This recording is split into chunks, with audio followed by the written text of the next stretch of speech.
আগামী লোকসভা নির্বাচন ভীষণভাবে নির্ভর করবে এই দুটি বিষয়ের উপর, অর্থাৎ পশ্চিমবঙ্গে তৃণমূল বা অন্যান্য রাজ্যে যারা ক্ষমতায় আছেন তারা নির্ধারণ করবেন যে তারা আরো মানুষের কাছে বেশি করে কি পৌঁছে দিতে পারেন, এবং যখন তারা সেগুলো পৌঁছে দিতে পারবেন সেই পরিস্থিতিতে তাদের যে পৌঁছে দেয়া সেটা তারা কতটা সফল হচ্ছেন মানুষের ভোট তার উপর নির্ধারিত হবে।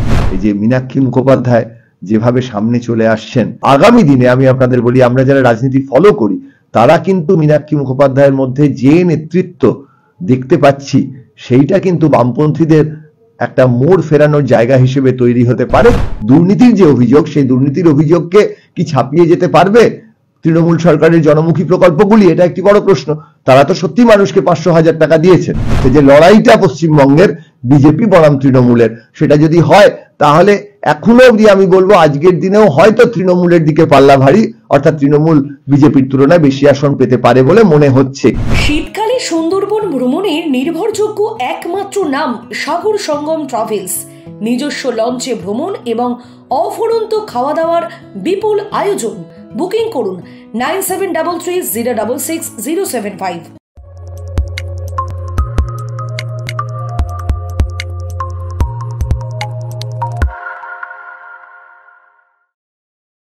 দার্জিলিংয়ে চা বাগান ঘেরা কমলালেবুর গ্রাম সৌরিনীতে এবং দাওয়াইপানিতে ঘরে বসেই কাঞ্চনজঙ্ঘার দৃশ্য উপভোগ করতে আড্ডাহাট হোমস্টে বুক করুন 9836499678 নম্বরে। সামনেই লোকসভা নির্বাচন। আজকে মমতা বন্দ্যোপাধ্যায় ইতিমধ্যেই দিল্লিতে রওনা দিয়েছেন। INDIA জোটের বৈঠক রয়েছে এবং রাজ্যের ক্ষেত্রে তৃণমূল কংগ্রেসের বিরুদ্ধে একাধিক দুর্নীতির অভিযোগ।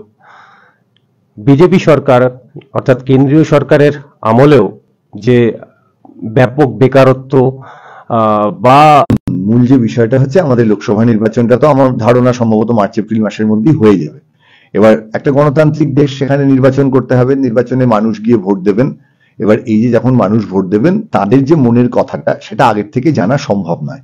বিভিন্ন রকম সমীক্ষার মাধ্যমে এগুলোর একটা আভাস পাওয়ার চেষ্টা করা হয়, তার কিছু ঠিক হয় কিছু ভুল হয়, এবং নির্বাচনের ফল বেরোলেই আমরা বিষয়টা বুঝতে পারি। সত্যিকারের গণতান্ত্রিক পদ্ধতিতে যদি নির্বাচনের পর বিজেপি অবশ্যই উজ্জীবিত, তারা যে ধরনের ফলাফল পেয়েছে, এবং আমরা তো সকলেই জানি আগের দুটি লোকসভা নির্বাচনেও তারা সেই তিনটি রাজ্যে অর্থাৎ ছত্তিশগড়, মধ্যপ্রদেশ এবং রাজস্থানে 65টির মধ্যে 62টি করে আছে।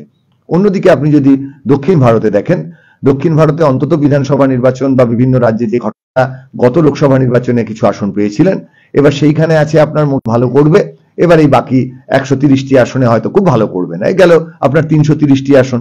এবার আমাদের বোধহয় 543টি আসন মোটের ওপর, তাহলে আরো 200-র ওপর আসন বাকি থাকলো। এই যে বাকি 200-র ওপর আসন, তার মধ্যে যে বিভিন্ন জায়গায়, যেমন আমাদের এই একেবারে পূর্ব দিকে যদি ধরেন, সেটা হচ্ছে উত্তর পূর্ব ভারতে 20টি আসন, পশ্চিমবঙ্গের 42টি আসন, এই ধরনের যে জায়গা, বা আপনি যদি হিন্দি হার্টল্যান্ডের থেকে একটু পূর্ব দিকে ধরেন, বিহারের কথা ভাবেন, উড়িষ্যার কথা ভাবেন, এইসব মিলিয়ে এই 200 আসনে কি ঘটতে চলেছে। পশ্চিমবঙ্গের কথা তো আমরা আলোচনা করব বলেই বসেছি। তো পশ্চিমবঙ্গে অবশ্যই তৃণমূল এবং বিজেপি এই দুটি শক্তি সবচেয়ে এগিয়ে আছে আপাতত আমরা যা তথ্য দেখছি। অন্যদিকে সাধারণ মানুষের কাছে পশ্চিমবঙ্গে তৃণমূল শাসক দল এবং কেন্দ্রে বিজেপি শাসক দল। একটা দেশ সবসময়ই এগোয়, যেই শাসন করুক না কেন, যতক্ষণ গণতান্ত্রিক পরিস্থিতি বজায় থাকে। আমরা এখনো উত্তর কোরিয়া হয়ে যাইনি, ফলে সেই জায়গায় দাঁড়িয়ে গণতান্ত্রিক পরিস্থিতিতে একটা দেশের কিছুটা অগ্রগতি সবসময়ই থাকবে। সেটা শাসক কতটা ভালো বা কতটা খারাপ তার উপর নির্ভর করে না। যেমন ধরুন, গরিব মানুষের জন্য যে বিভিন্ন প্রকল্প বিভিন্ন রাজ্যে দেয়া হচ্ছে, এর মানে কি আমাদের দেশের রাজনৈতিক নেতারা বা মন্ত্রীরা বা মুখ্যমন্ত্রীরা বা প্রধানমন্ত্রীরা আবিষ্কার করছে নতুন প্রকল্প? একেবারেই নয়। সারা পৃথিবীর যে সভ্যতা যেভাবে এগোচ্ছে, তাতে আমরা সবসময় জানি গরিব মানুষদের উপকার করতে হবে, সেটাই তো সভ্যতা। যিনি পিছিয়ে আছেন তাকে এগিয়ে আনাটাই তো সভ্যতা। সবটা একা নিয়ে নিলাম, এটা তো সভ্যতা নয়। ফলে সেই জায়গায় দাঁড়িয়ে যে গরিব মানুষদের যে উপকার করতে হবে, যে বহুমুখী যে প্রকল্পগুলো নেওয়া হচ্ছে, জনমুখী যে প্রকল্পগুলো নেওয়া হচ্ছে, গরিব মানুষের হাতে টাকা পৌঁছে দেয়া থেকে শুরু করে 100 দিনের কাজ, এই প্রকল্পগুলো লাগু করাটা রাজনৈতিক নেতাদের দায়িত্ব। তারা যদি আমি প্রথম এটা আবিষ্কার করেছি বলে দুহাত তুলে নাচতে থাকেন, তাহলে যে সমস্যাটা হয় সেটা হচ্ছে যে তারা ভাবেন যে তারা নিজের টাকাটা দিচ্ছেন, তারা নতুন আবিষ্কার করেছেন। আদতে এমনটা মোটেই নয়। সারা পৃথিবী জুড়ে এই বিষয়টি কয়েক হাজার বছর ধরে চলছে, যে যারা পিছিয়ে আছে তাদেরকে এগিয়ে আনা, এবং বিভিন্ন রাজ্যে এই প্রক্রিয়াটা চলছে। কে রং করাবেন ভাবছেন? আমাদের টিম যাবে আপনার বাড়ি। জিরো ডাউন পেমেন্ট ইএমআই তে হোম পেন্টিং করুন আর পেয়ে যান 5 বছরের লিখিত ওয়ারেন্টি।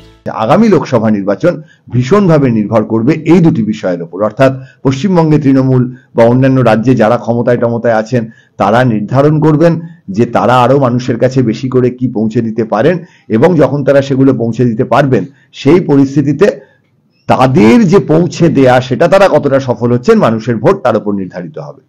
পশ্চিমবঙ্গের ক্ষেত্রে যদি একটু ভালো করে ভাবা যায়, সেটা হচ্ছে তৃতীয় যে শক্তি অর্থাৎ বাম এবং কংগ্রেস, তাদের কি সম্ভাবনা আছে। দেখুন, তাদের ভোট শতাংশ যে গত কয়েকটি নির্বাচন ধরে কমের দিকে, এটা আমরা পরিষ্কার দেখতে পাচ্ছি। আসন জেতার জায়গায় কংগ্রেস দু একটি জায়গায় হয়তো তাদের সম্ভাবনা আছে, বামপন্থীদের ক্ষেত্রে তাদের ভোটটা এতটা ইউনিফর্মলি ডিস্ট্রিবিউটেড গোটা রাজ্যে যে তাদের ক্ষেত্রে আসন পাওয়ার সম্ভাবনা কতটা আছে এটা বোঝা খুব শক্ত। অন্যদিকে যদি দেখেন, যেমন ভাবে কিছুদিন আগে অভিষেক বন্দ্যোপাধ্যায় সারা বাংলা জুড়ে হাঁটার চেষ্টা করলেন, ঠিক একই রকম ভাবে যে ইনসাফ যাত্রার বিষয়টি হয়েছে, যেখানে বামপন্থীরা দীর্ঘ পথ হাঁটছেন এবং অবশ্যই তাদের অর্থবল কম, হয়তো জনবলও এমন নয় যে 10 লক্ষ মানুষ একসঙ্গে হাঁটছেন, কিন্তু কয়েক হাজার মানুষ যেই দীর্ঘ পথ হেঁটে আসছেন এবং মূলত তাদের যে নেত্রী উঠে আসছেন, এটা কিন্তু খুব নজর রাখার মতো বিষয়। এই যে মীনাক্ষী মুখোপাধ্যায় যেভাবে সামনে চলে আসছেন এবং তার যে সাধারণ জীবনযাপনের কথা হয়তো সংবাদ মাধ্যমে খুব একটা উঠে আসছে না, কিন্তু এই যে ইউটিউব চ্যানেল বা মানুষের মুখের কথায় তিনি যেভাবে থাকছেন, যেভাবে রাত্রিরে ঘুমোচ্ছেন নিজের ব্যাগটা মাথায় দিয়ে, যেভাবে সাধারণ মানুষের সঙ্গে বসে পড়ছেন, কেউ তাকে ডাকলে তিনি দাঁড়িয়ে থাকছেন না, তার কাছে তিনি পৌঁছে যাচ্ছেন, তাকে তার কাছে আসতে হচ্ছে না।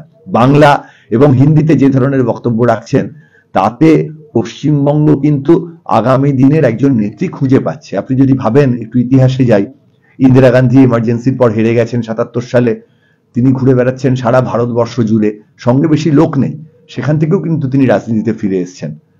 80 সালে আবার ভোটে জিতলেন। তারপর যদি আপনি ভাবেন মমতা বন্দ্যোপাধ্যায় পশ্চিমবঙ্গের রাজনীতিতে যে দীর্ঘমেয়াদী লড়াই করেছেন, তাদের রাজনীতিগুলো কেউ পছন্দ করতে পারেন, কেউ নাও করতে পারেন, কিন্তু তাদের যে দীর্ঘ লড়াই, তাদের যে নেতৃত্ব হিসেবে সামনে উঠে আসা, ভারতের সেই রকম এক নেতৃত্ব কিন্তু অন্তত পশ্চিমবঙ্গে মীনাক্ষী মুখোপাধ্যায়ের মধ্যে দেখা যাচ্ছে।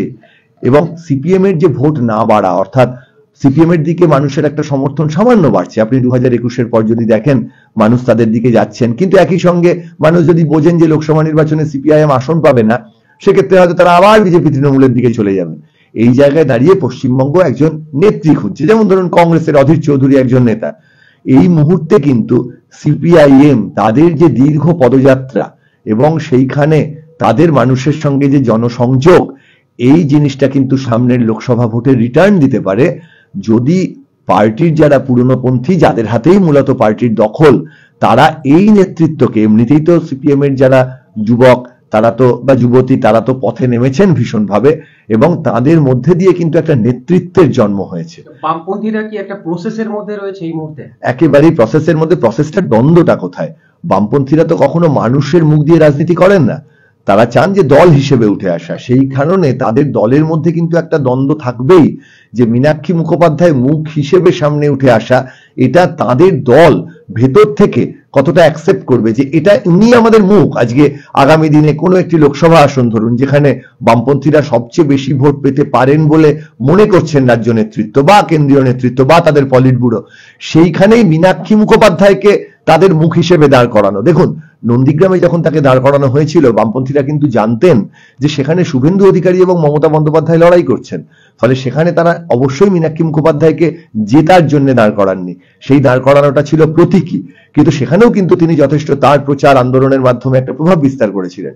আজকের দিনে বামপন্থীদের উচিত পশ্চিমবঙ্গের যদি একটি কেন্দ্রেও যেখানে মনে হয় যে তাদের ভোটের শতাংশ 20-30 হতে পারে, যেখানে তারা জেতার মতো জায়গায় আছেন, সেখানে এই ধরনের নেত্রীকে তারা কিভাবে সামনে আনবেন সেটা তাদের রাজনৈতিক সিদ্ধান্ত। সাধারণ মানুষ তো তার কাছে, নেত্রীর কাছে ছুটে যাবেনই, এবং বাংলা এবং হিন্দিতে যে ধরনের বক্তব্য তিনি রাখছেন, এখনো আমাদের যে মূল ধারার সংবাদ মাধ্যম বা প্রচার মাধ্যম, তাদের সামনে তিনি কতটা পৌঁছতে চাইছেন, পৌঁছতে পারছেন কিনা, বামপন্থীরা কিভাবে ভাবছেন, সেটা একটি দ্বন্দ্বের বিষয়। কিন্তু আগামী দিনে আমি আপনাদের বলি, আমরা যারা রাজনীতি ফলো করি, তারা কিন্তু মীনাক্ষী মুখোপাধ্যায়ের মধ্যে যে নেতৃত্ব দেখতে পাচ্ছি, সেইটা কিন্তু বামপন্থীদের একটা মোড় ফেরানোর জায়গা হিসেবে তৈরি হতে পারে, কিন্তু একই সঙ্গে আবার মনে করিয়ে দেয়া যে বামপন্থীরা তো একজন নেতা বা নেত্রীর মধ্যে দিয়ে তাদের দলকে চালিয়ে নিয়ে যান না, ফলে তাদেরও ভাবতে হবে যে তারা কিভাবে ভাববেন।